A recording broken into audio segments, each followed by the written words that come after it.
Good afternoon, respected judges. Today we are going to be telling you about our project, Project Khilona. We want to take you to Sanjay Colony, a slum in New Delhi. So Sanjay Colony itself houses 50,000 people, many of which are malnourished children from families living below the poverty line. Most of the children living in these slums do not attend school, while others receive a very basic education.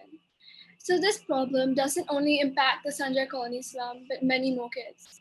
We feel that the basic education that the majority of people in India receive is not enough to equip them and make them financially secure in the future and for generations to follow. So Project Khilona aims to enhance education through the provision of resources that boost thinking skills and creativity. During this presentation, we hope you recognize the impact Project Khilona can make and how it is a need in today's world. Next slide, please. So today in this presentation, we are going to be introducing our project, talking about what our project is, the problem we are solving, and the impact our project will make. We are also going to be speaking about why we are doing this and what UN SDGs we are working to resolve. Furthermore, we will be speaking about our financial plans and what we will do with the finances, as well as the future plans. Next slide, please.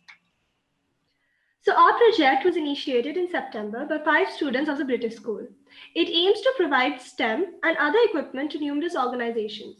Project Khilona will enhance students' analytical skills, improve their cognitive development, and help them gain perspective on the opportunities that the world has to offer. In our country, educational inequality is still very prevalent.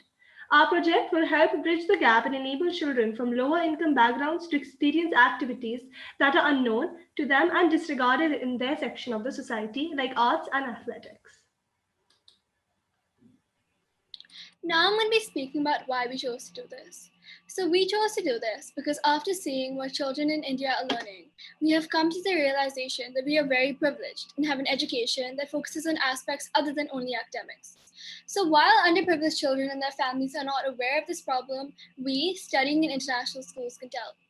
We felt the need to work towards improving the education of these children as we soon realized this disparity. So to sum it up, if we improve the quality of this education, it will resolve many other problems. Next slide. I will now be talking about the finances and how we will handle the money we get. Our project doesn't need a fixed amount to kickstart it. Furthermore, the project is sustainable and can make a difference with even a small amount of money. The table shown on the slide describes how we will spend the funds in an orderly fashion. The amount of money will be divided in this ratio, and the budget will be calculated by the following formula. The number of kids times 1,000. The budget will be in rupees. All NGOs will benefit and get the equipment from each of the above listed categories. But we have decided that the variety of resources will increase or decrease based on the number of kids, the requirement, and the funds available at that time. Just to clarify, we will not provide the children with any monetary benefit or give resources to any individual.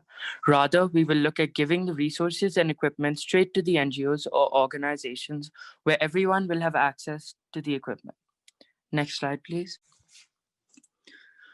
We will acquire money through donations, sales, and more. We don't believe in raising money by just donations. We feel we are able to raise a great amount of capital if we provide incentive to the consumer. Most people prefer for a product or service that will give them something in return. Our first fundraiser was on these lines, and thus we did an online concert where we raised around 1.2 lakh rupees. Obviously, the aim is to raise much more. While COVID restricts us, we will still try to be creative and gain more capital by several virtual methods if the pandemic continues. We will select NGOs based on the amount we have at a certain period of time and the number of kids in the organization we select.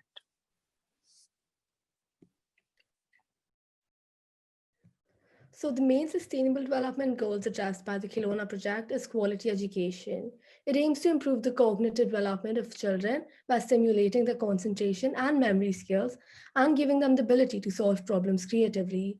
We also want to change the mindset of people to look at arts and athletics as a possible career option.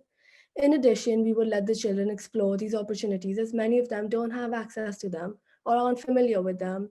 Furthermore, our project looks at broadening the horizons of the education and will also add focus to many subject areas which are often disregarded in the lower economic classes. As a result of improved education, it will also help fulfill the goals of no poverty, zero hunger, reduced inequality, along with good health and well being. Quality education goes hand in hand with these sustainable development goals, as education is fundamental to be economically stable. Next slide, please. We plan to scale up our project by reaching out to the wider community. We hope to take this project forward when circumstances allow by reaching out to the kids and spending time with them. We would also like to start a mentorship program post the pandemic. This will allow fellow students, teachers, and others to give their time as they teach kids valuable skills and make use of our resources to interact and engage with the kids. So now I will run you through a timeline for the upcoming year. So we will collect money from our first fundraiser, and we will use the proof collected to further raise more money and provide incentives to consumers, as well as show them the impact they've created to encourage future donations. By raising more awareness, we will connect more fundraisers and appeal to a larger audience to try and upscale the project steadily. It'll be able to easily coordinate finances and distribution of resources between NGOs. As soon as it is safe to interact with the children, we would like to further conduct activities and interactions in order to familiarize them with the equipment we have provided. We will also conduct workshops related to art, music, sports, and more that they can build on their passions and interests. In the near future, we would like to expand to rural villages and areas that lack basic understanding of the needs of the newer generations. We would like to change their ideology as well as modernize their thinking in order to create better opportunities and lives for the future.